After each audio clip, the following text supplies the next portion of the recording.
मामला सुपौल जिला के त्रिवेणीगंज अनुमंडलीय मुख्यालय स्थित त्रिवेणीगंज अनुमंडलीय अस्पताल निगरानी में बनाया गया बुनियादी केंद्र को कोविड केयर सेंटर की है।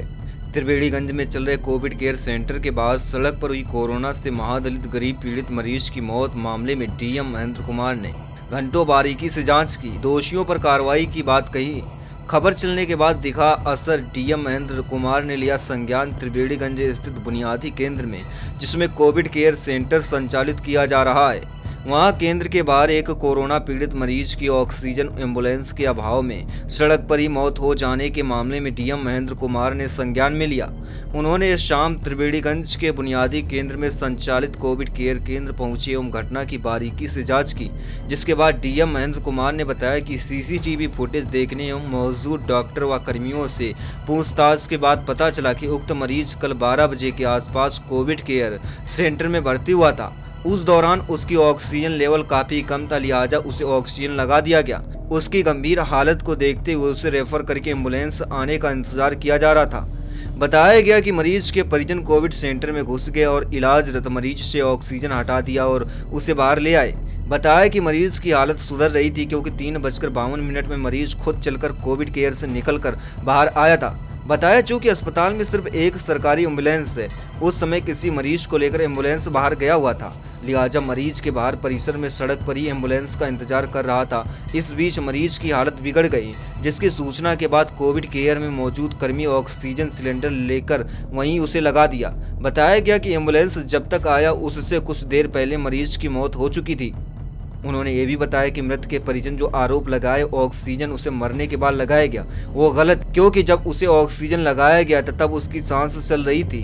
हालांकि घटना हुई है, लिहाजा जो भी इस मामले में दोषी होगा उस पर कार्रवाई की जाएगी, क्योंकि स्पष्ट निर्देश है कि कोई भी अन्य व्यक्ति कोविड केयर सेंटर के अंदर प्रवेश नहीं करेगा। तो ऐसे में मरीज के परिजन कैसे अंदर घुस गए, इसके लिए प्रतिनियुक्त मजिस्ट्रेट जिम्मेदार है।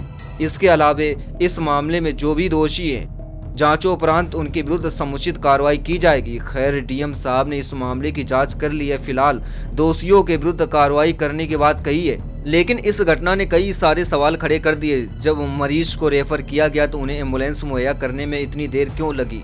सरकारी एम्बुलेंस नहीं थी तो प्राइवेट का भी जुगाड़ किया जाना चाहिए था। क्यों, कैसे मरीज के परिजन कोविड केयर में घुस गए? मरीज को जबरन बाहर निकाली, इसकी सूचना उच्चाधिकारियों को क्यों नहीं दी गई? फिर जब मरीज की हालत बिगड़ी तो उन्हें बाहर भी ऑक्सीजन लगाने के बाद अंदर कोविड केयर सेंटर में भर्ती क्यों नहीं किया गया?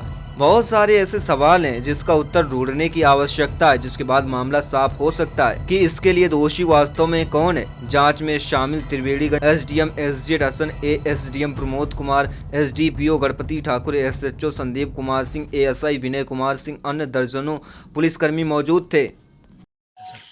उस मामले में आपको क्या कहा? उसमें कल जो पेशेंट आए थे 12 बजे के आसपास, 12:08 से यहाँ पे भर्ती हुए, उनका SpO2 लेवल कम था, उनको ऑक्सीजन कंसनट्रेटर दिया गया था।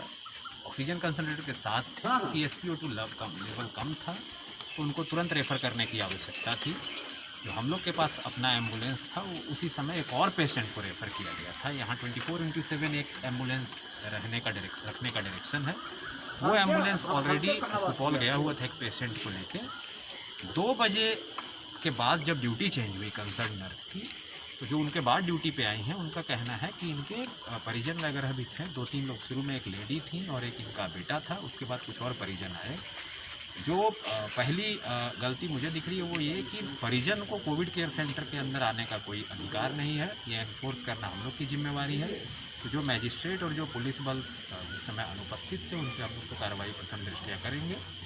उसके बाद जब अंदर गए तो परिजन, डिस्पाइट कि उनका ऑक्सीजन लेवल कम था, ऑक्सीजन की कोई कमी नहीं है। जैसा मैं स्पष्ट तौर पे बता दूं, जिले में भी और इस कोविड केयर सेंटर में भी ऑक्सीजन पर्याप्त था, ऑक्सीजन कंसनट्रेटर पर्याप्त था। उनके परिजन उनको बिना एम्बुलेंस की उपलब्धता के ऑक्सीजन कंसनट्रेटर हटा के नीचे ले आए।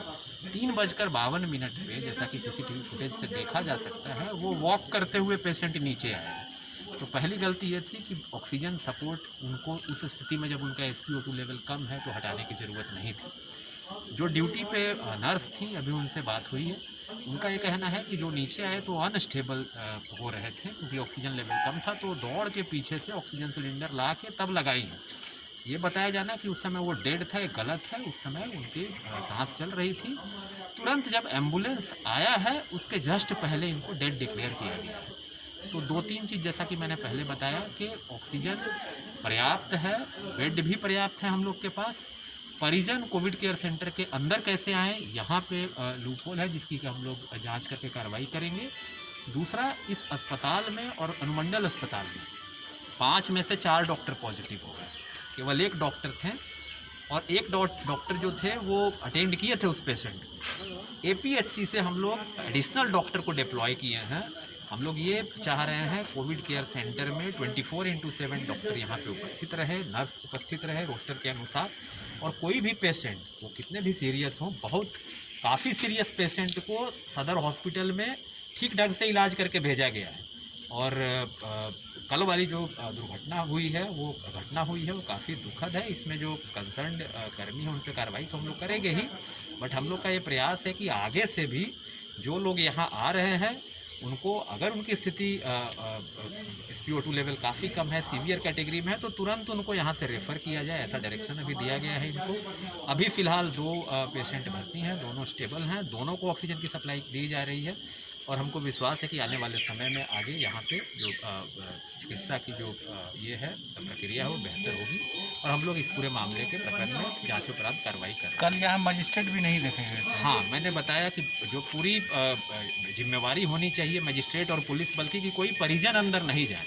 नहीं तो परिजन के अंदर जाने से जो हमारे मेडिकल कर्मी हैं, चाहे वो नर्स हों चाहे वो डॉक्टर हों, वो बेसिकली एक तो उनको काम करने में बाधा उत्पन्न होती है और प्लस वो ये भयभीत महसूस होती है। तो इसी लिए आवश्यक है कि वहाँ पे अंदर किन्हीं का प्रवेश नहीं हो।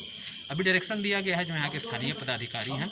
हम लोग बाकी भी जो DCHC है उसमें इस बात को सुनिश्चित करा रहे हैं कि कोविड केयर सेंटर और DCHC के अंदर आम जनों का, परिजनों का प्रवेश बिल्कुल निषिद्ध हो। और ये केवल सरकारी में नहीं, निजी में भी इसको इन्फोर्स कराया जा रहा है।